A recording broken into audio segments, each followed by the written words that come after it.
Why Meta wants super AI. Here we are going to read a letter by Meta CEO Mark Zuckerberg. Over the last few months, we have begun to see glimpses of our AI systems improving themselves. The improvement is slow for now, but undeniable. Developing super intelligence is now in sight. The thing that I want to say is show us, not tell us. The jury is out on these AI companies, whether you're a legacy Silicon Valley company or you are a startup. People want to see the proof in the pudding. It seems clear that in the coming years, AI will improve all our existing systems and enable the creation and discovery of new things that aren't imaginable today. But it is an open question what we will direct super intelligence towards. And this is what the letter is leading to, the big why. In some ways, this will be a new era for humanity, but in others, it's just a continuation of historical trends. As recently as 200 years ago, 90% of people were farmers growing food to survive. Advances in technology have steadily freed much of humanity to focus less on substance and more on the pursuits we choose. At each step, people have used our newfound productivity to achieve more than was previously possible, pushing the frontiers of science and health, as well as spending more time on creativity, culture, relationships, and enjoying life. If I'm not mistaken, what was 200 years ago that changes from an agricultural society to, in many ways, the society that you see now is the development of the Industrial Revolution. And I think that those are pretty big claims to be made that AI can be something akin to that, and that those claims are still yet to be validated. How do you measure those claims? Is the quality of our life actually getting better? Are there net new discoveries in science and mathematics? Are the types of work that we engage in changing? Those are the kind of metrics that you want to evaluate. Even someone like Microsoft CEO Satya Nadella talks about, okay, well, in order for us to prove to the world that AI is as legitimate as we claim it to be, we have to see those metrics improve. I'm extremely optimistic that superintelligence will help humanity accelerate our pace of progress. But perhaps even more important is that superintelligence has the potential to begin a new era of personal empowerment where people will have a greater agency to improve the world in the direction they choose. Insofar as people improving the world, that sounds good. How that looks in application is a completely different story. And there's not much to go off of in this letter. I've already read it. That gives us a sense of that direction. I'll save what my big picture opinion is with this letter toward the end here, so make sure to stick around. As profound as the abundance produced by AI may one day be, an even more meaningful impact on our lives will likely come from everyone having a personal superintelligence that helps you achieve your goals, create what you want to see in the world, experience any adventure, be a better friend to those you care about, and grow to become the person you aspire to be. What he's arguing is that the superintelligence,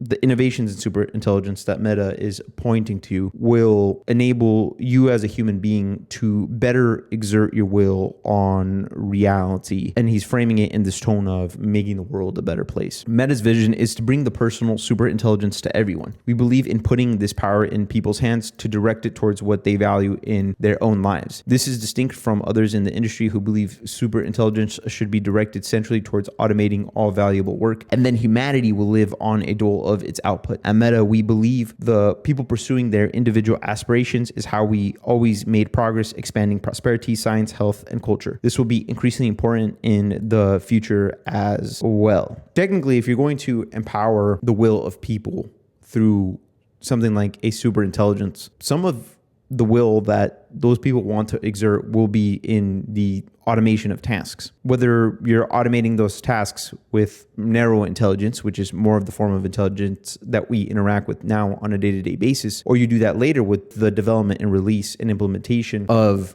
superintelligence, you might still end up with the same result either way. So that delineation is not a very good one, in my opinion. The intersection of technology and how people live in Meta's focus, and this will only become more important in the future. If trends continue, then you'd expect people to spend less time in productivity software and more time creating and connecting. Personal superintelligence that knows us deeply, understands our goals, and can help us achieve them will be far the most useful. If trends continue, and I think here he's giving, with this line, if trends continue, then you'd expect to spend less time in productivity software. And I don't mean for it to sound like I'm splitting hairs here, but I think he's giving credit to the automation that's already occurring with some of the current implementations of AI in its current form. It's kind of weird because that sounds almost like a contradiction. Or that almost sounds like he knows that productivity software itself is going to get automated. And because of that, he's just choosing to build a moat somewhere else. And insofar as like this personal intelligence that knows this deeply aspect, the thing that I quickly think about is the movie Her, where the guy buys the AI, puts it in his ear, ends up developing a relationship with it. And I think this is almost, if I could guess, what he's imagining in his mind when he's talking about the personal superintelligence. We believe the benefits of superintelligence should be shared with the world as broadly as possible. That said, superintelligence will raise novel safety concerns. We'll need to be rigorous about mitigating these risks and careful about what we choose to open source. Still, we believe that building a free society requires that we aim to empower people as much as possible. The rest of this decade seems likely to be the decisive period for determining the path this technology will take and whether superintelligence will be a tool for personal empowerment or a force focused on replacing large swaths of society. So I think here he's doing a little bit of moral posturing. He's like, we're not like the other guys that just want to automate software tasks. Like, we want to create a superintelligence that will help you be a more powerful human being effectively, right? To me, I think that that's just playing with words in a little bit, right? It's like, okay, well, all that just sounds like some theory. What do you have, And I will finish up here and then I'll give you my conclusion. So Meta believes strongly in building personal superintelligence that empowers everyone. We have the resources and expertise to build the massive infrastructure required and the capability and will to deliver new technology to billions of people across our products. I'm excited to focus Meta's efforts towards building the future. And to lend credence to this, you could take a look at the hiring spree that Meta's been on, poaching talent from other AI companies and bringing them on to Meta, and also about their ability, if I'm not mistaken, to spend on infrastructure is very lucrative. One of the sales pitches, if I'm not mistaken as well, to the new talent that they hired on was essentially saying something like, hey, look, if you hire on with us or if you come on with us, here's a bunch of money, probably more than you've seen in your life, as well as you will have infinite compute to essentially be as creative as you can with the development and innovation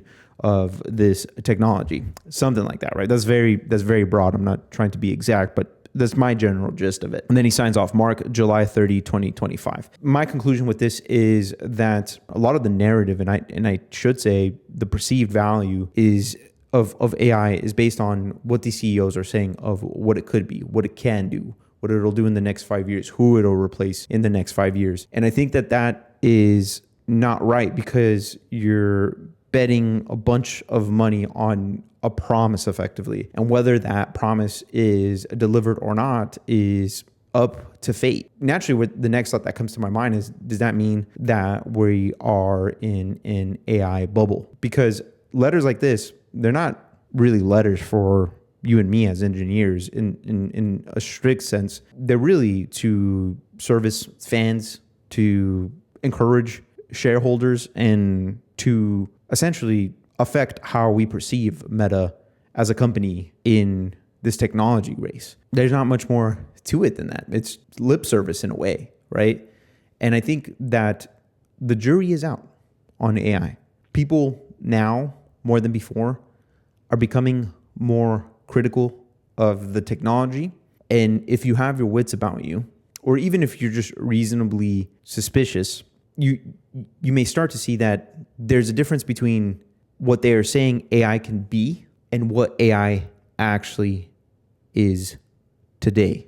And when you notice that discrepancy, it's a lot harder to just accept what these CEOs from these AI companies, whether a legacy company or a startup, are saying at face value. And I know there's been a lot of fear pumped into the market about AI replacing people. And I myself, even on this channel, have shown these moments of that fear. But I encourage you as a viewer, as an engineer, to think critically every time that somebody comes out with, hey, AI is replacing this or AI is going to do this. Let's look at where the technology is now. Let's approach it from first principles, and it'll become clear just what the limitations are what the constraints are, what the challenges are. Can we innovate beyond those constraints and beyond those limitations? Yes, I think that is completely and totally possible. But the conversation should be revolved around the actual conversation. The real conversation should be revolved around that stuff, the technical stuff, insofar as where we're at now and where we want to be with AI, right?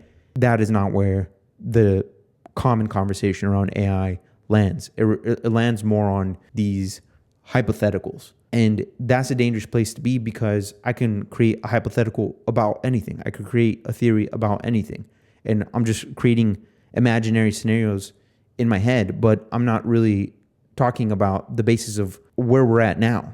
And if the conversation is not based on that, you're almost just talking fanatically in almost this fantasy-like way about the technology, right?